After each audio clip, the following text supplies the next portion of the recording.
عرفان عرفان بلوچ عرفان بلوچ بسم اللہ الرحمن الرحیم۔ السلام علیکم، یہ آپ کا اپنا ڈیجیٹل پلیٹ فارم ہے۔ میں طارق متین ہوں۔ واللہ خیر الماکرین، اللہ سب سے بہتر تدبیر فرمانے والا ہے، وہی بچائے گا میرے دیس کو بلاؤں سے، جو بارش میں شجر سے گھونسلہ گرنے نہیں دیتا، کیونکہ اس کی تدبیر تمام تدابیر کی امام ہے۔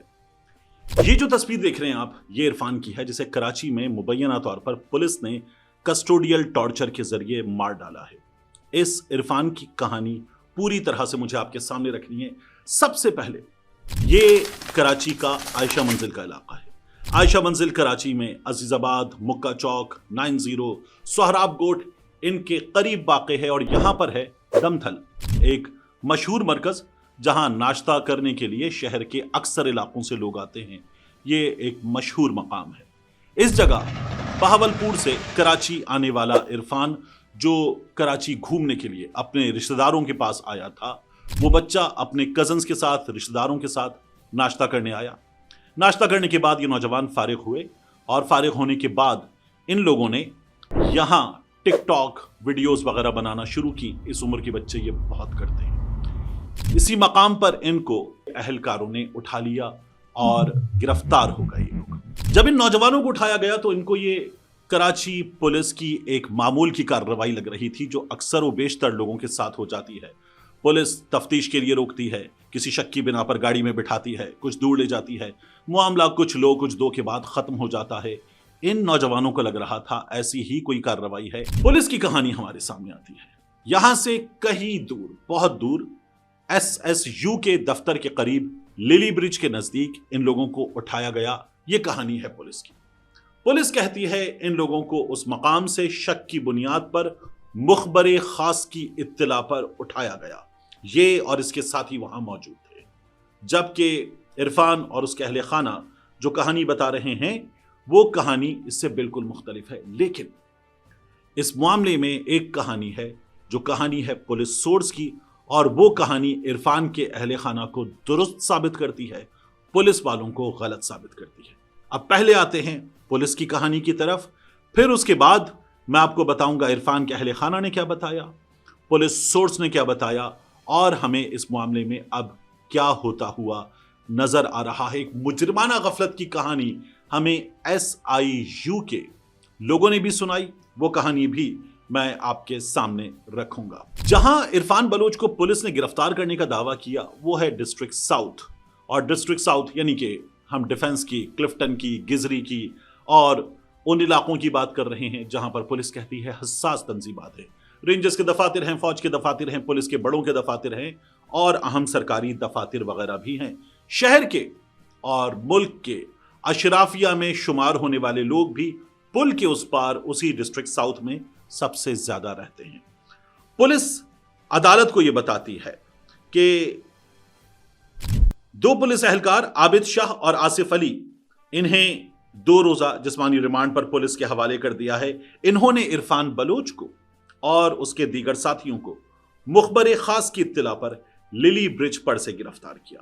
ASI عابد شاہ اور ASI سرفراز عرفان بلوچ کو انٹروگیٹ کرتے رہے۔ تفتیشی افسر یہ بتاتے ہیں ملزم عرفان بلوچ کی طبیعت اچانک خراب ہو گئی اور وہ بے ہوش ہو گیا۔ یہ تفتیشی افسر عدالت کو بتاتے ہیں پولیس اہلکاروں نے غفلت اور لاپرواہی کی، ملزم کو بغیر بتائے اسپتال لے گئے۔ جانچ کرنے پر معلوم ہوا کہ مقدمے کا اندراج مشکوک ہے، یہ تفتیشی افسر نے بتایا۔ عرفان بلوچ فوت ہو چکا ہے، جبکہ دیگر 3 ساتھیوں کو رہا کرنا شکوک اور شبہات پیدا کرتا ہے، یہ تفتیشی افسر کا کہنا ہے۔ کیس میں مفرور 4 پولیس اہلکاروں کو گرفتار کرنا ہے، یہ عدالت کو بتایا گیا۔ گرفتار ملزمان کو انٹروگیٹ کرنا ہے، جسمانی ریمانڈ دیا جائے۔ ملزمان کے خلاف قتل خطا کا مقدمہ درج کیا گیا ہے SIU تھانے میں، یہ ہمیں پتہ چل رہا ہے۔ عدالت نے ان کا جسمانی ریمانڈ 2 دن کا دے دیا ہے۔ پولیس کی کہانی آپ کے سامنے، اس میں قتل خطا کا ورڈ ہے، غلطی سے مر گیا۔ اب یہ قتل کیسے ہوا، یہ کہانی جو عرفان کے اہل خانہ بتا رہے ہیں اور جو پولیس سورس بتا رہا ہے وہ میں آپ کے سامنے رکھ دیتا ہوں۔ عرفان کے اہل خانہ کا کہنا ہے کہ ہمیں اٹھا کر یہاں سے ایک مقام پر لے گئے، وہ مقام پولیس سورس بھی یہی کنفرم کرتا ہے کہ ان کو عائشہ منزل سے اٹھایا گیا اور لے گئے صدر کے علاقے میں اپنے مرکز میں۔ وہاں لے جانے کے بعد ان پر کیا گیا تشدد، بے ایمانہ تشدد۔ اب جو کہانی ہے وہ بہت خوفناک ہو جاتی ہے، کیونکہ پولیس سورس نے یہ بتایا، آزاد رپورٹرز نے یہ بتایا، عرفان کے اہل خانہ نے یہ بتایا، اور وہ پوسٹ مارٹم رپورٹ جو ابھی سامنے نہیں آئی ہے، اس پوسٹ مارٹم رپورٹ سے بھی یہ پتا چل رہا ہے، جنہوں نے پوسٹ مارٹم کیا ان کے سورسز بھی یہی بتا رہے ہیں کہ عرفان کے سر پر ٹانکوں کے نشان ہیں جن سے خون رس رہا تھا۔ 36 گھنٹے کے بعد پوسٹ مارٹم ہوا ہے، تب بھی خون رس رہا تھا۔ جب جسد خاکی لواحقین کو مل گیا ہے تب بھی خون رس رہا تھا۔ تو عرفان کو اس قدر مارا گیا ہے، اس کے سر پر ڈنڈا، راڈ یا کوئی چیز ماری گئی ہے جس سے اس کا سر بھی پھٹ گیا تھا، اور اس کی کمر اس بات کا ثبوت ہے کہ اسے بری طرح سے مارا پیٹا گیا ہے۔ اب جو لواحقین بتاتے ہیں وہ اور جو پولیس سورس کا کہنا ہے وہ دونوں کنفرم کرتے ہیں ایک بات کو، کہ لواحقین نے یہ بتایا، عرفان کے کزنز وغیرہ اس کے ساتھ اٹھائے گئے تھے، اس کے ساتھ ہی اٹھائے گئے تھے، کہ انہوں نے پولیس والوں سے کہا یہ بچہ ہمارا رشتہ دار ہے، مہمان ہے، اسے ہاتھ مت لگائیے گا، ہم سے پوچھ لیں آپ کو جو پوچھنا ہے۔ اور پولیس سورس کا یہ کہنا ہے کہ پولیس والوں کو جب یہ پتا چلے کہ اس کو ہاتھ نہیں لگانا، تو اگر کچھ معلوم کرنا ہو تب بھی، اور کچھ حاصل کرنا ہو تب بھی، پولیس اس کو ہاتھ لگاتی ہے جس کو ہاتھ لگانے سے منع کیا جائے، تاکہ وہ بھی کچھ بتا دے یا دے دے، یا یہ بھی کچھ بتا دیں اور دے دیں، جیسا کیس ہو۔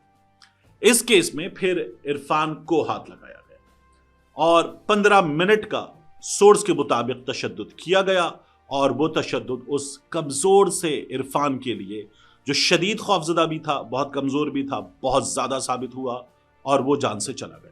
اس کے بعد پولیس والے ایک مرکز سے دوسرے مرکز، ایک طبی مرکز سے دوسرے طبی مرکز اس کو لے کر گھومتے رہے، ایک پرائیویٹ مقام پر بھی لے کر گئے جہاں ان کی کوشش تھی کہ اس کو بچانے کی بھی کوشش کی جائے، لیکن تب تک بہت دیر ہو چکی تھی۔ JPMC لے گئے، وہاں پر میڈیکو لیگل کرنے والی ٹیم نے کہا یہ کیا کیا ہے، میں میجسٹریٹ کو بلاؤں گا۔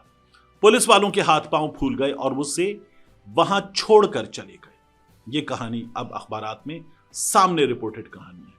جب وہ اسے وہاں چھوڑ کر چلے گئے اور پھر اس کے بعد اس کا جائزہ لیا گیا تو یہ پتہ چلا کہ اس کی تشدد سے موت ہوئی ہے، شدید تشدد کیا گیا ہے۔ اب جو بیان آپ دیکھ رہے ہیں، یہ بیان SSP SIU امجد شیخ صاحب کا ہے۔ وہ یہ بتاتے ہیں کہ انہوں نے لواحقین سے کہا ہے کہ آئیے آپ کے ساتھ تعاون کیا جائے گا، جسم پر تشدد کا نشان نہیں ہے، موت تشدد سے نہیں ہوئی ہے، پولیس پر تشدد کا الزام غلط ہے، ہم آپ کے ساتھ تعاون کرنے کے لیے تیار ہیں۔ میرا سوال امجد شیخ صاحب سے یہ ہے کہ اب جب پولیس سورسز کنفرم کر رہے ہیں، اب جب وزیر داخلہ سندھ ضیاء الحسن لنجار یعنی کہ حکومت سندھ کہہ رہی ہے کہ موت تشدد سے ہوئی، تشدد ثابت ہو رہا ہے، تو اب آپ کیا فرمائیں گے؟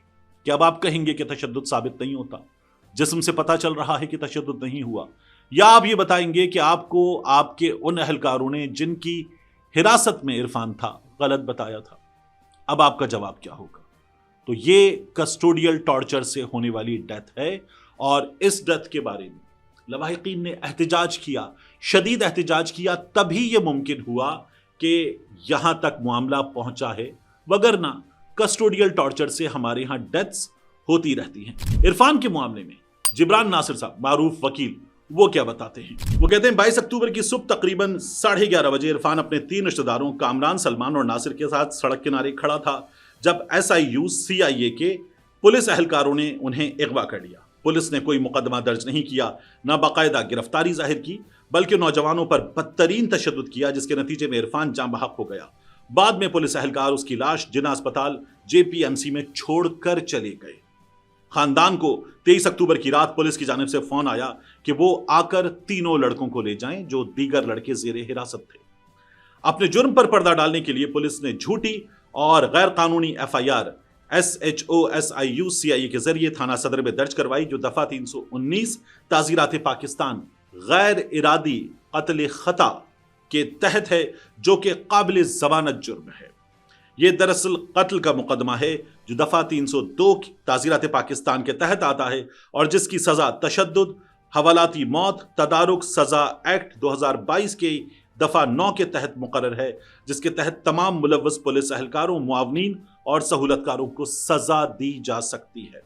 پولیس نے جو ابھی تک عدالت کو بتایا ہے اس کے مطابق تو یہ غلطی ہو گئی، بچہ مر گیا، جانے دیجیے والی کہانی نظر آتی ہے۔ حوالاتی تشدد کے قانون کے تحت اس طرح کے تمام واقعات کی تفتیش وفاقی تحقیقاتی ادارہ FIA کرتا ہے، جو قومی کمیشن برائے انسانی حقوق کی نگرانی میں انجام دی جاتی ہے۔ NCHR national Commission for Human rights Sindh police کے اعلیٰ افسران نے میڈیا کو مطمئن کرنے کے لیے چند اہلکاروں کو معطل ضرور کیا ہے، مگر انہیں بھی علم ہے کہ غلط دفعات کے تحت FIR درج کی گئی ہے اور درست قانونی کارروائی نہیں ہو رہی۔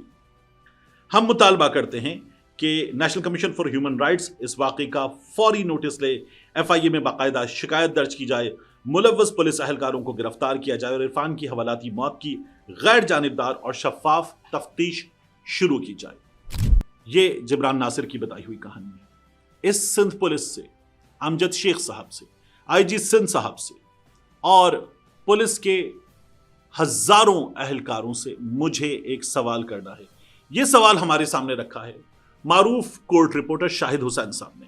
شاہد حسین صاحب نے ایک کہانی سامنے رکھی ہے جو سندھ پولیس کے اہلکاروں کو یاد رکھنی چاہیے۔ سندھ ہائی کورٹ میں کیس آیا، بختربند گاڑی سے گر کر جاں بحق ہونے والے پولیس اہلکار کو شہید ڈکلیئر کرنے کا معاملہ۔ پولیس اہلکار کا نام ہے غلام یاسین، جس کی وفات پولیس کو ریپرزنٹ کرنے والے وکیل عدالت میں کہتے ہیں دوران ڈیوٹی نہیں ہوئی۔ سرکاری وکیل صاحب AIG لیگل کا موقف عدالت کے سامنے رکھتے ہیں اور کہتے ہیں وفات ٹریفک حادثے میں ہوئی ہے۔ ٹریفک حادثے میں وفات پانے والے اہلکار کو شہید تسلیم نہیں کیا جا سکتا، یہ محکمہ خود پولیس والے کے بارے میں بتا رہا ہے۔ شہید ڈکلیریشن کمیٹی کے مطابق آپریشن دہشت گردی حملے یا کارروائی کے دوران جاں بحق اہلکاروں کو شہید قرار دیا جاتا ہے، یہ سرکاری وکیل بتا رہے ہیں۔ عدالت ان سے کہتی ہے آپ کی جو رپورٹ ہے یہ پہلے والی رپورٹ کو کانٹراڈکٹ کرتی ہے، وہ رپورٹ بالکل مختلف تھی۔ اور پھر SSP کی رپورٹ کے مطابق اہلکار بختربند گاڑی سے گر کر جاں بحق ہوا، آن ڈیوٹی یہ واقعہ پیش آیا۔ رپورٹ یہ بتاتی کہ غلام یاسین کچے کے علاقے میں دوران ڈیوٹی حادثے کا شکار ہوا، عدالت یہ کہتی ہے۔ اب عدالت کہہ رہی ہے کہ آپ اسے روڈ حادثہ کہہ رہے ہیں، وہ ایک آپریشن کا حصہ تھا، بختربند گاڑی سے گر کر جاں بحق ہوا، اسے شہید قرار آپ لوگ نہیں دے رہے۔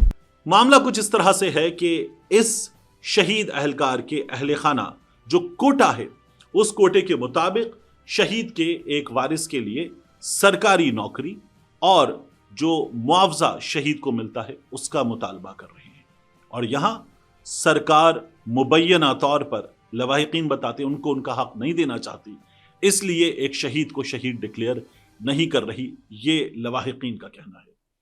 اب اگر آپ عرفان کی اس کہانی میں پولیس والوں کی اس صورتحال کو رکھ کر دیکھیں اور پولیس والوں کے اس رویے کو رکھ کر دیکھیں تو آپ کو نظر آئے گا کہ کیا ظلم کیا گیا ہے، اور ان پولیس والوں کے ساتھ خود یہ سرکار، ان کا وکیل، ان کا اپنا محکمہ کیا ظلم کرتا ہے۔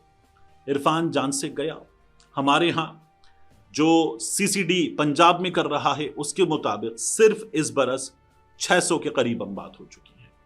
سال 2014 سے 2016 تک یہ تعداد 3000 پلس تھی پورے پاکستان میں کسٹوڈیل ٹارچر سے ہونے والی ڈیتھس کی۔ مختلف برسوں میں یہ تعداد ایک رپورٹ کے مطابق کبھی 600، کبھی 700، کبھی 300 اس طرح سے ہمارے سامنے آتی رہی ہے۔